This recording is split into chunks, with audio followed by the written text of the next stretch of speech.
मेरे चैनल को सब्सक्राइब कीजिए एंड द बेल आइकन को प्रेस करके ऑल पर सेलेक्ट कीजिए ताकि आने वाले वीडियो की नोटिफिकेशन सबसे पहले आपको मिले। दोस्तों आइए आज की वीडियो अपन बात करने वाले इलेक्ट्रॉनिक विन्यास यानी कि इलेक्ट्रॉनिक कॉन्फ़िगरेशंस कैसे भरते एलिमेंट्स में यानी कि तत्वों में, उसके बारे में अपन डिटेल से देखते हैं। तो वीडियो को एंड तक देखना जरूर है ना। वीडियो को सब स्टार्ट करते हैं यहाँ पर। तो देखिए अपन समस्त तत्वों का इलेक्ट्रॉनिक विन्यास, तो इसका अपन एक श्रेणी होती है इलेक्ट्रॉनिक विन्यास की भरने की। तो मैं इस श्रेणी को अपन लिख देता हूँ एक बार 1s 2s 2p 3s 3p 4s 3d 4p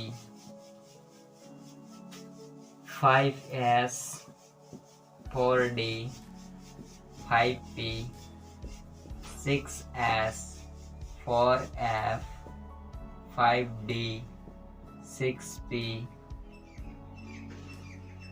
7s 5f 6d 7p। इस प्रकार से 118 तत्वों के लिए अपन का ये श्रेणी हो जाती है इलेक्ट्रॉनिक विन्यास के आधार पर। तो देखिए ये जो सीरीज होती है वो n+l के नियम के अनुसार अपन ऐसे लिखते हैं, जहाँ पर अपन समझते हैं। देखिए 4s के बाद में अपन का बाद में क्या आ रहा है 3d आ रहा है। हालांकि 3d वाले को आना चाहिए किधर, इधर 3p के पीछे, लेकिन यहाँ पर इसकी ऊर्जा ज़्यादा है और यहाँ पर इसकी 4s की ऊर्जा कम है, जिसके कारण से इसको आगे लिखा गया और 3d को पीछे। उसी प्रकार से यहाँ पर अपन देखते हैं। तो देखिए 4d को आना चाहिए था 4p के पीछे, लेकिन इसका 5s की ऊर्जा कम होती है। पहले इलेक्ट्रॉन इसमें भरेंगे, बाद में 4d में भरेंगे। तो उसी प्रकार से यहाँ पर कोई मिस्टेक है, तो वो इसका कारण यही है कि जो कि अपन पीछे लिखते हैं उसकी तुलना में इसकी ऊर्जा कम होती है, इसलिए इसको आगे लिख दिया है ना। तो अपन यहाँ पर समझते हैं उपकोष को। देखिए उपकोष कौन कौन सा होता है इसको समझिए। यहाँ पर अपन को उपकोष कौन कौन से दिख रहे हैं, S, P और D और कौन सा F। मतलब सिंपल लॉजिक है S, P, D और F। अब इसमें अपन इलेक्ट्रॉन कितने भरते हैं, मतलब इलेक्ट्रॉन कितने भरेंगे उसकी संख्या ना, इलेक्ट्रॉन भरने की संख्या। अपन इलेक्ट्रॉन इसमें कितने कितने भरेंगे वो भी मैंने बता दिया था क्वांटम संख्या जब पढ़ाया था तब। देखिए S उपकोष होता है, इसमें अपन अधिकतम 2 इलेक्ट्रॉन भर सकते हैं। P उपकोष होता है, इसमें अधिकतम अपन 6 इलेक्ट्रॉन भर सकते हैं। D उपकोष होता है, इसमें अधिकतम अपन 10 इलेक्ट्रॉन भर सकते हैं। एंड F होता है, उसमें अपन अधिकतम 14 इलेक्ट्रॉन भर सकते हैं। इस प्रकार से इलेक्ट्रॉन कैसे भरेंगे वो। अब यहाँ पर अपन समझते कोई भी एग्जाम्पल लेके। तो मैं यहाँ पर उदाहरण ले लेता हूँ। एग्जाम्पल मतलब उदाहरण अपन ले लेते हैं यहाँ पर नाइट्रोजन। नाइट्रोजन का परमाणु क्रमांक होता है 7। कितना होता है 7। तो इसका अपन इलेक्ट्रॉनिक विन्यास लिखेंगे। तो देखिए 1s 2s 2p। देखिए 1s, s में कितने इलेक्ट्रॉन भरते हैं 2, तो कितने भर दिए 2। फिर s में कितने भरेंगे 2, तो यहाँ पर 2। फिर p में कितने इलेक्ट्रॉन भरते हैं 6। लेकिन अपन को ये भी ध्यान रखना है कि इसका परमाणु क्रमांक कितना है। तो देखिए 7 है तो कितने हो गए इलेक्ट्रॉन गिनिए, 2 2 कितने 4। अभी कितने बाकी है अपन के 3 बाकी है।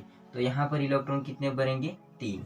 अब देखिए ये जो आगे संख्या लिखी है ना वो किसको बताती है, कोश की संख्या को बताती है। अर्थात अपन नाइट्रोजन की बात करेंगे तो उसमें कोश की संख्या कितनी होगी, तो कितनी होगी, अधिकतम संख्या कितनी है उनकी 2 है। तो देखिए ये 2 होती है वो किसको बताती है, कोश की संख्या को। किसको बताती है, कोश की संख्या को। जहां पर अपन के कितने कोश बनेंगे 2 है ना।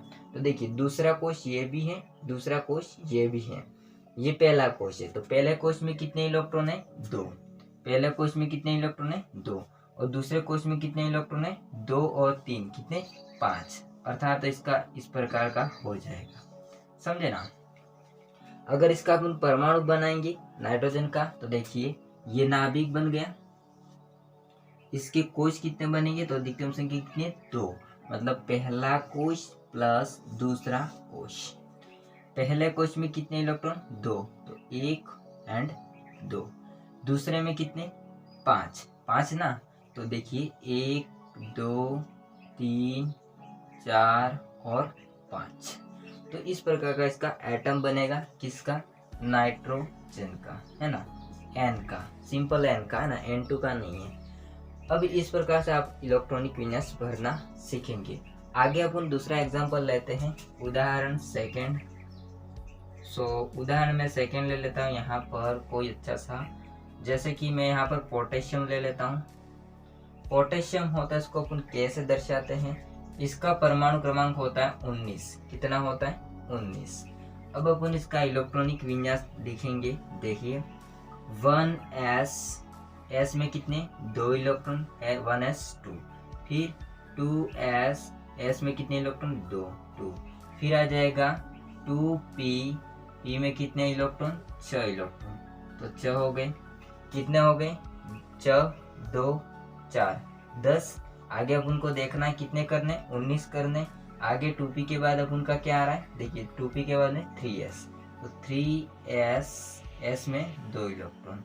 फिर आगे देखेंगे अपन का 3p, तो 3p में कितने अपन को भरने हैं? तो देखिए इधर 10 हो रहे थे, अब 12 हो गए, और इसमें कितने भरेंगे अपन? 6, तो कितने हो गए अभी? 18। 18 हुए ना। अब उन 19 करना है। आगे देखेंगे 4s, तो 4s1। अब गिनिए 6 6 12, 12 2 3, कितने हो गए यहाँ पर? 13 14 15 और 16 17 18 19 हो गए ना। अब यहाँ पर समझिए, अगर इस प्रकार का अपन का n+l के नियम के अनुसार, मतलब n+l के नियम के अनुसार ये अपन इलेक्ट्रॉनिक कॉन्फ़िगरेशन लिखते हैं ऊर्जा के आधार पर, समझे ना। तो देखिए ये हो गया अपन का पोटेशियम का। अगर अपन आगे और एग्जांपल लेते हैं, तो देखिए उदाहरण अपन आगे समझते हैं स्कैंडियम का। किसका? स्कैंडियम का। इसको अपन Sc के माध्यम से दर्शाते हैं, जो कि इसका इलेक्ट्रॉनिक विन्यास लिखने से अपन को देखना पड़ेगा कि इसका परमाणु क्रमांक कितना है, तो कितना हो जाएगा? 21 हो जाएगा परमाणु क्रमांक। अब इसका इलेक्ट्रॉनिक कॉन्फ़िगरेशन लिखेंगे 1s2, 2s2, 2p6, 3s2, 3p6 and 4s1। तो यहाँ पर देखिए 4s1 तक अपन के कितने हो रहे थे? 19। तो यहाँ पर 2 कर देंगे, कितने हो जाएंगे? 20। 20 हुए ना। अभी कितने कम पड़ रहे हैं अपन को? 1, है ना, तो 1 कम पड़ेगा, तो यहाँ पर अपन कर देंगे 3d1। अब देखिए कितने हो रहे? यहाँ तो 19 हो रहे थे, फिर अपन ने कितने जोड़ दिए? 2, मतलब 1 और 2, कितने हो गए? 21। तो इसका हो गया स्कैंडियम का इलेक्ट्रॉनिक विन्यास इस प्रकार से। अब अपन देखिए ये भी n+l नियम के अनुसार ऊर्जा के आधार पर इसको ऐसे लिखते हैं, लेकिन अगर अपन इसको लिखेंगे 1s2, 2s2, 2p6, 3s2, 3p6, 3p के बाद में तीसरा कोश दूसरा कौन सा है? ये वाला, मतलब 3d कितना हो जाएगा यहाँ से? 1 और 4s2। इसको ऐसे भी लिख सकते हैं, लेकिन हालांकि ये सही नहीं हो सकता है, सही तो अपन का यही होगा। यहाँ पर अपन समझने के लिए लिख सकते हैं कि तीसरे कोश में कितने इलेक्ट्रॉन है, इस प्रकार से। तो ये जो होगा अपन सीक्वेंस के अनुसार, मतलब कोश के आधार पर अपन लिख सकते हैं, कोश के आधार पर। अब देखिए ये इस प्रकार से अपन क्या कर सकते हैं? इलेक्ट्रॉनिक विन्यास भर सकते तत्वों का, समझे ना। अगर अपन इसमें कोश की संख्या निकालना चाहते हैं, तो अपन देखेंगे कि इलेक्ट्रॉनिक विन्यास में अधिकतम संख्या कितनी है। अगर अपन पोटेशियम की बात करते हैं तो उसमें अधिकतम संख्या कितनी है? 4। अर्थात इसमें कोश कितने बनेंगे अपन के? कोश बन जाएंगे 4। कितने बन जाएंगे कोश? 4। इसमें अपन देखेंगे तो अधिकतम संख्या कितनी है? 4 ही है, तो उसमें भी कोश कितने बन जाएंगे अपन के? 4 कोश बन जाएंगे, समझे ना। तो ये होता है ऊपर वाली संख्या, वो इलेक्ट्रॉन की संख्या। आगे वाली संख्या होती है कोश की संख्या, एंड ये अपन का SPDF ये क्या होंगे? उपकोश हो जाएंगे। तो इस प्रकार से अपन तत्वों का इलेक्ट्रॉनिक विन्यास भरते हैं। सो ये आपको समझ में आया गया, तो इसका स्क्रीनशॉट लेना चाहते ले सकते हैं। सो दोस्तों ये वीडियो आपको कैसा लगा कमेंट जरूर कीजिए, और वीडियो अच्छा लगा तो वीडियो को लाइक कीजिए, चैनल को सब्सक्राइब नहीं किया तो कर देना। सो गाइस आगे मिलते हैं नेक्स्ट वीडियो, तब तक के लिए बाय, जय हिंद, वंदे मातरम।